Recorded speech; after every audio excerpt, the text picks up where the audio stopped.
Assalamu alaikum viewers. So in last class we discussed about the structure of nephron. Now we are starting from role of kidney in urine formation. Let's see this. अच्छा, basically urine formation में kidney का role क्या है ये देखना है आज। सबसे पहले तो किडनी का सबसे बेसिक रोल यही है कि वेस्ट को रिमूव करे, यानी कि एक्स्ट्रा सब्सटेंसेस जितने भी हमारे ब्लड के अंदर होते हैं उसको किडनी रिमूव कराती है ताकि हमारी बॉडी बैलेंस रहे, और इन्हीं में से एक वेस्ट यूरिन भी कहलाता है। ठीक है। अच्छा, जो यूरिया फॉर्मेशन है वो लिवर के अंदर होती है। ठीक है। और कैसे होती है? वो प्रोटीन जो हमारे फूड के अंदर होता है जो हम खाते हैं। सही है। एक और बेसिक बात कि जो भी फूड हम इंटेक कर रहे होते हैं वो हमारी बॉडी के अंदर जाके कुछ प्रोटीन्स में ब्रेक डाउन हो जाती है। ठीक है, यानी कि कुछ स्मॉलर यूनिट्स में, जिन्हें हम अमाइनो एसिड्स कहते हैं। अमाइनो एसिड्स बेसिकली प्रोटीन की ही एक चेन है, और हमारा जो लिवर है वो उस फूड में से कुछ न्यूट्रिशन स्टोर कर लेता है। ठीक है, जैसे कि ग्लूकोज हो गया, लेकिन जो हमारा लिवर है वो प्रोटीन स्टोर नहीं करता। सही है। अच्छा, तो फिर वो अमाइनो एसिड जो हमारी बॉडी में ज़्यादा हो जाता है, जिसकी हमारी बॉडी को नीड नहीं होती, तो फिर वो ब्रेक डाउन हो जाता है और हम उसको एज आ एनर्जी यूज़ करते हैं। ठीक है। अच्छा, इन प्रोसेस के दरमियान क्या हो रहा है कि लिवर जो है ना वो अमाइनो एसिड के कुछ पार्ट को रिमूव करता जाता है, जिन्हें हम अमाइनो ग्रुप भी कहते हैं। तो लिवर बेसिकली हमारी बॉडी से कुछ अमाइनो एसिड का पार्ट जो है वो रिमूव कर रहा है, जिसे हम अमाइनो ग्रुप कहते हैं। अच्छा, ये जो अमाइनो ग्रुप है ना ये फर्दर कन्वर्ट हो जाता है अमोनिया में, जो कि बहुत ज़्यादा हार्मफुल है हमारी बॉडी के लिए। अगर वो हमारी बॉडी में हाई अमाउंट में रहे तो बहुत ज़्यादा हार्मफुल है। तो फिर लिवर जो है ना इसको क्विकली जो है वो टर्न कर लेता है अमोनिया को लेस टॉक्सिक सब्सटेंस में, जिसको हम यूरिया कहते हैं। सही है। और फिर यूरिया हमारी ब्लड से जो है वो किडनीज़ में चले जाता है, और फिर यहाँ से किडनी का फंक्शन स्टार्ट होता है, और किडनी जो है ब्लड को फ़िल्टर करती है। सही है। और फिर वेस्ट प्रोडक्ट हमारे ब्लड से रिमूव करती है यूरिन बनाने के लिए। सही है। और फिर यूरिन जो है वो एक्सक्रीटेड आउट हो जाता है हमारी बॉडी से। सही है। और some amount of urea also excreted through sweat. ठीक है। अच्छा, कुछ अमाउंट ऑफ यूरिया जो है ना वो स्वेटिंग के ज़रिए भी हमारी बॉडी से एक्सक्रीट आउट होता है। तो इन समरी अगर बात करें तो किडनी जो है ना वेस्ट रिमूव करती है लाइक यूरिया। सही है, हमारे ब्लड से। ठीक है। और फिर इसको जब पास आउट होना होता है ना हमारी बॉडी से, तो वो किस तरह पास आउट होता है? In the form of urine. ठीक है। Let's look up to this topic, urine formation. Okay, what is urine? Urine basically एक मिक्सचर है एक्सेस मिनरल सॉल्ट का और नाइट्रोजनस वेस्ट प्रोडक्ट का, जिसे हम यूरिया कहते हैं। ठीक है।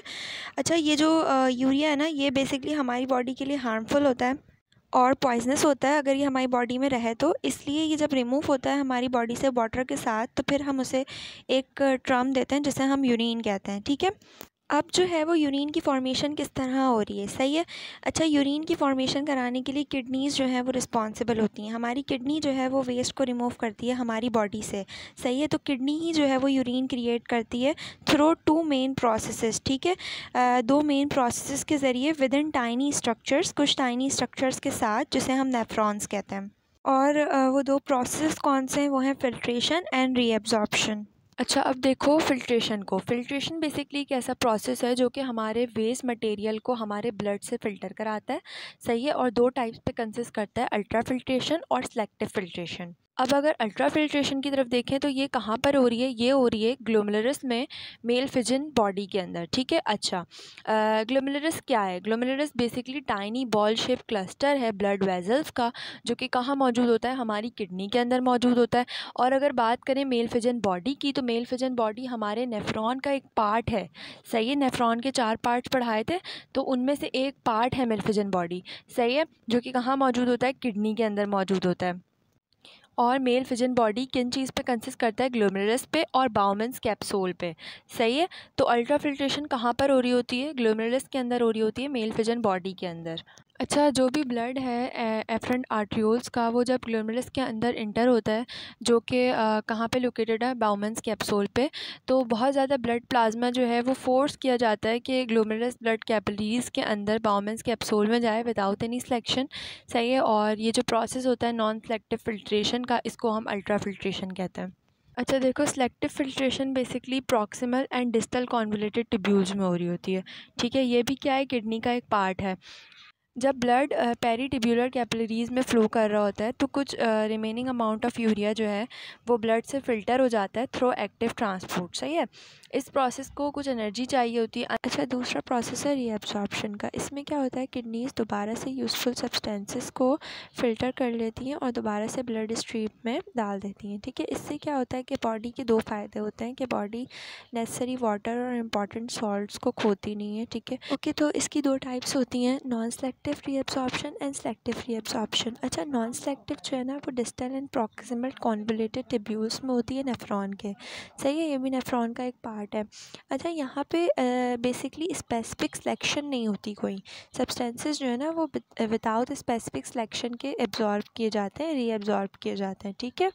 अच्छा, अगर सेलेक्टिव रीअब्जॉर्प्शन की बात करें तो ये कहाँ पर हो रही होती है, लूप ऑफ हैनले पे हो रही होती है और कलेक्टिंग डक्ट पे हो रही होती है नेफ्रॉन के।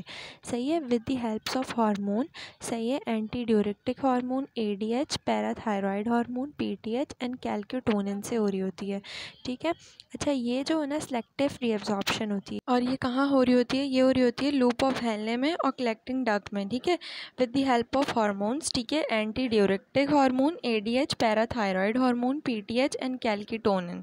अच्छा, सेलेक्टिव रीअब्जॉर्प्शन में ना किडनीज जो है वो मोर पिकी हो जाती हैं कि कौन से सब्सटेंसेस हमें रीअब्जॉर्ब करने हैं जो हमारी बॉडी के लिए एसेंशियल भी हों।